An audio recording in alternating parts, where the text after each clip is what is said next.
నమస్తే people, welcome back to Vani chapters. ముందుగా అందరికీ సంక్రాంతి శుభాకాంక్షలు. మేమైతే సంక్రాంతి స్పెషల్గా ఓలిగి చేసుకున్నాము. మా అమ్మ స్టైల్లో ఓలిగలు ఎలా చేస్తారో చూద్దాం రండి. ఫస్ట్ అయితే కొంచెం ఓలిగి రవ్వ ప్లస్ మైదా పిండి తీసుకొని అందులోకి కొంచెం సాల్ట్ వేసుకోవాలి.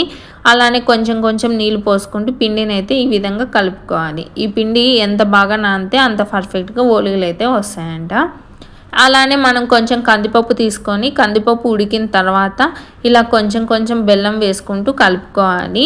ఈ కలిపిన మిశ్రమాన్ని ఇలా అయినా మనం మిక్సీ పట్టుకొని పూర్ణం చేసుకోవచ్చు. లేదు అనుకుంటే దీన్ని ఇంకోసారి ఉడికించి పాకం వచ్చిన తర్వాతైనా పూర్ణం చేసుకోవచ్చు. మా అమ్మ అయితే సెకండ్ టైప్ అనమాట. దాన్ని ఉడికించి పాకం వచ్చిన తర్వాతే పూర్ణం రెడీ చేస్తారు. అలానే కొంచెం ఫ్లేవర్ కోసము యాలకులు సొంటి పొడి అయితే కలుపుకున్నాము.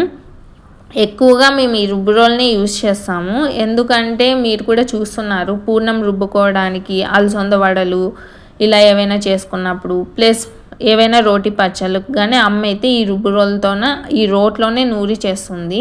మిక్సీకి వేసుకోవచ్చు కదమ్మా, ఎందుకంత కష్టము అంటే మనకు రుబ్బురోలతో చేసినంత టేస్టీగా రాదు, మిక్సీలోకి వేస్తే అంత రుచిగా కూడా ఉండదు అని చెప్తారు. ఇంకా మనం ఓలిగల విషయానికి వస్తే పూర్ణం రెడీ అయిపోయింది. అలానే భక్షాల పిండి కూడా బాగా నానిపోయింది అనమాట, చాలా పర్ఫెక్ట్గా వస్తున్నాయి. అలానే అమ్మ వాళ్ళు మల్టీ టాలెంటెడ్ కాబట్టి ఫస్ట్ అయితే గ్యాస్ స్టవ్ వెలిగించుకొని ప్యాన్ అయితే పెట్టేసుకున్నారు. ఆ ఓలిగ దానికి అతుక్కోకుండా ఉండడానికి కొంచెం ఆయిల్ వేసేసారు. సో ఇప్పుడు ఓలిగలు ఎలా చేస్తారో అంటే కొంచెం ఓలిగ పిండి తీసుకొని మనకు అందులో పూర్ణం పట్టేంతగా వెడల్పుగా అనుకొని అందులోకి పూర్ణం పెట్టుకొని ఆ పూర్ణం అనేది బయటికి రాకోకుండా ఇలా ఓలిగ పిండితో మొత్తం కవర్ చేయాలి.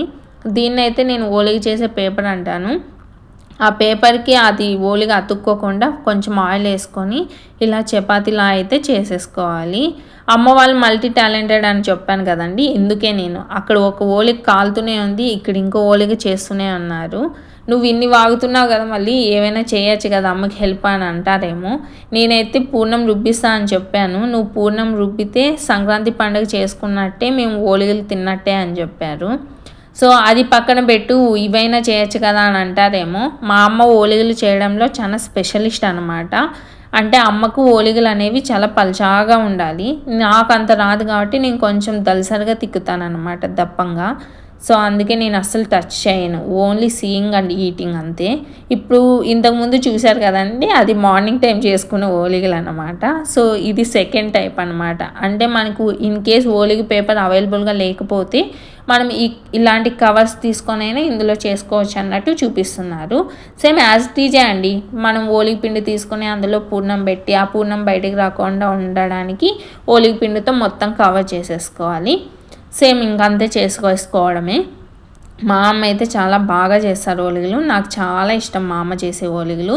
ఇందులోకి కొంచెం నెయ్యి వేసుకొని పక్కన మనము సైడ్ డిష్గా ఆలు ఫ్రై ఇలా చేసుకుంటాం కదా, ఆలు ఫ్రై వేసేసుకొని తింటే ఉంటుందండి. అబ్బాబాబా సూపర్. వీటిని కొన్ని ప్లేసెస్లో కొన్ని నేమ్స్తో పిలుస్తారు. మా సైడ్ అయితే మేము ఓలిగలు అంటాము, రాయలసీమ కాబట్టి.